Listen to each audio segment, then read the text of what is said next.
It was 164 years ago today, April 16th, 1862, in the midst of the Civil War. President Abraham Lincoln wrestling with how to end slavery. He decides a first step, almost a test case for the country, will be freeing the more than 3,000 enslaved people of Washington, D.C., the federal city.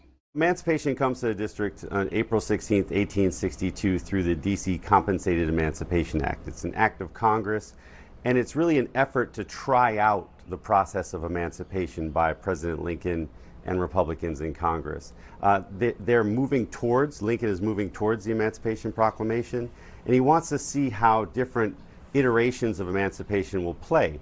So he tries out an old hobby horse of his, which is, we'll have emancipation in the district, but we'll compensate the owners.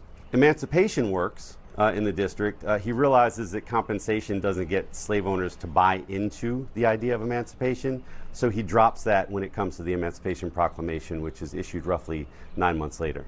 George Derek Musgrove, co-author of Chocolate City, A History of Race and Democracy in the Nation's Capital, and professor of history at UMBC, explains Lincoln issues the Emancipation Proclamation in January of 1863, freeing enslaved people in the 11 Confederate states. So that trickle of people into Union lines and into the District of Columbia before the Emancipation Proclamation becomes a flood.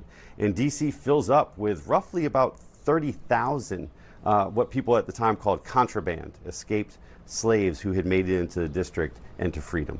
It would be April of 1865 when Robert E. Lee would surrender, ending the war, and not until June of 1865 when the last enslaved persons in Texas were freed, marking the Juneteenth holiday, 3 years after emancipation in D.C. It's important to the country because it's the first step towards the Emancipation Proclamation.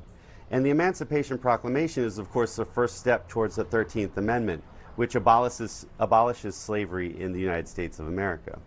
And so it really is this first halting step towards a greater understanding of American freedom and American citizenship that would know no bounds of color. So even though it only affected 3,128 people who were enslaved here in the district, it opens up this process of getting us to the 4 million people who were enslaved across the Confederacy, and then eventually to the end of slavery altogether in the United States. And while D.C. now celebrates with a holiday and parade, that wasn't the case for more than 100 years. The parade is huge. It's many years it's bigger than the inauguration. And it runs from 1866, which is the first parade, 20,000 people, all the way to 1901. It's discontinued.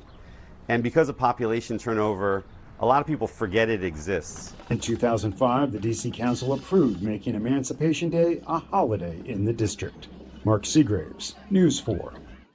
A series of events kicks off across the city today ahead of the big celebration on Sunday at Freedom Plaza, which will feature a concert by T.I. Local groups will also be part of the musical festivities.